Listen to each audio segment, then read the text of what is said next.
Bonjour, quelles sont les 5 erreurs à ne pas commettre en première année de STAPS? Je vais tenter de répondre à cette question en me basant sur mon expérience d'ancien étudiant puis d'enseignant-chercheur dans 4 universités différentes. Sur mon chemin, j'ai croisé des centaines d'étudiants pour qui souvent, faute d'organisation, tout s'est arrêté très vite.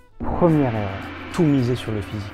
En STAPS, un quart du volume horaire en moyenne est consacré au sport. Un quart, c'est peu. Vous vivrez des cours magistraux, des travaux dirigés dans de nombreuses disciplines scientifiques. Histoire, sociologie, psychologie, anatomie, physiologie, biomécanique, neurosciences. Il y a aussi la théorie et la didactique des APSA qui comptent pour moitié de la note. APSA signifie activité physique et sportive et artistique. La réussite de vos écrits et de vos oraux est déterminante. Seconde erreur, être passif en cours.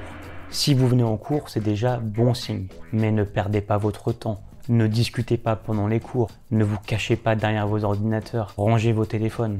Le positionnement dans les salles de cours et dans les amphithéâtres est important. Pour certains, vous vous levez à 5h, 6h du matin. Alors pourquoi allez vous cacher au fond de l'amphi? On ne voit rien, on n'entend rien et on ne peut pas poser de questions à l'enseignant. Troisième erreur, ne pas solliciter les profs. Des fois, on ne sait pas, on n'ose pas, on a peur de déranger. Mais plus vous allez poser des questions à l'enseignant, plus vous allez vous faire remarquer en bien.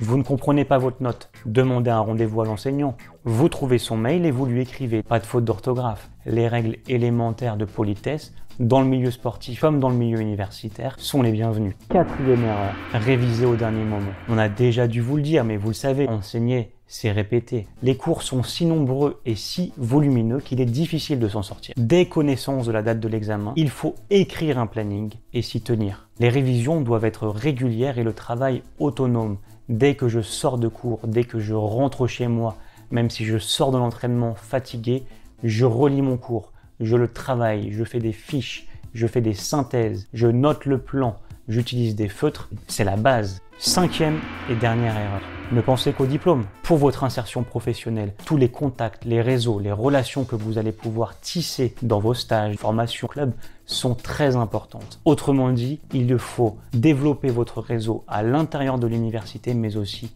à l'extérieur. J'espère que ces 5 conseils vous ont plu et vous seront utiles. Bon courage et on se retrouve en deuxième année. Partagez, commentez, abonnez-vous car enseigner, c'est répéter.